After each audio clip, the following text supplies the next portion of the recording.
Why? Possible reasons raced through my mind. It began in the time of our struggles with the Bostoniac.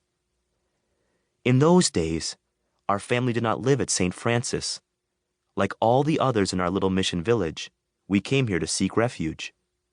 Our old hunting grounds were in the long valley near the Beaver Tail Hill that gave my great-grandfather his name, Beaver's Tail. When Earth was still being shaped, Giant Beaver had been greedy and cut down all the trees to build a huge dam. He made it to hold all the water in the river for himself. The fish could no longer run upriver. The people suffered. So Gluskabi had come and fought the giant beaver. He broke open the dam to let the waters flow free. He killed the monster and turned his body into a range of hills.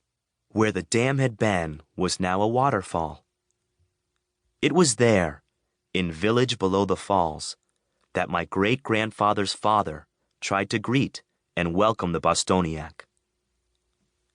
They came to us because they were greedy for the furs of the animals in our forests, Beaver's Tail once told me.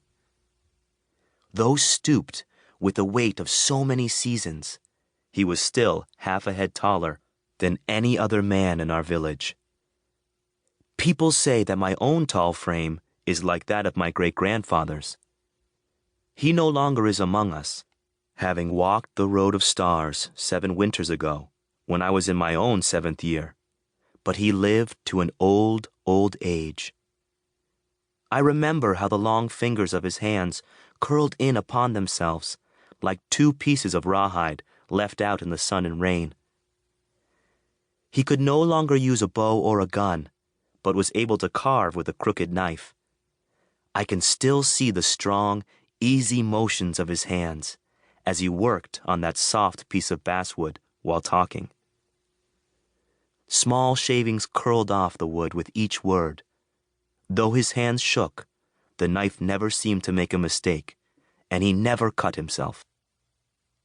He held up the knife to let the firelight glint off its curved blade. "You sharpened this well, grandson," he said. It made me smile. It was an honor to be trusted with his favorite bone-handled blade. I wanted to be trusted. It was as important to me then as it is now, though I did not know then how badly I would fail my family during that night of blood and many guns. "When the Bostoniac came," Beaver's Tail told me, "we thought it might be a good thing. We have always traded with other people. It was so in the days when our knives were made of flint. The best flint came from the Mohawks on the other side of the waters between. Though we sometimes fought, trade wove us together the way different colored strips of basswood become a basket. The best thing carried by that basket of trade was peace. We would meet the Mohawks with our weapons held out in front of us. We would exchange weapons as a sign of respect." My great-grandfather sighed. "So, when my father and uncle first met those men from Boston, they held out their bows in front of them. They had done the same with the French, who understood. The French had accepted our gift in a respectful way, gave us muskets, and then grasped our hands. But the Bostoniac grabbed those bows and threw them on the ground. Then they pushed my father and uncle down onto the ground and kicked them. They thought my father and uncle were cowards, surrendering their weapons." My great-grandfather paused again and turned his face toward the summer land. He was seeing that scene again as he looked toward the place where we had once lived. "The Bostoniac," he said, returning again to his carving, "wanted the land that we lived on.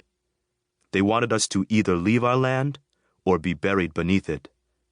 We tried to make peace. When there was no other way, we fought."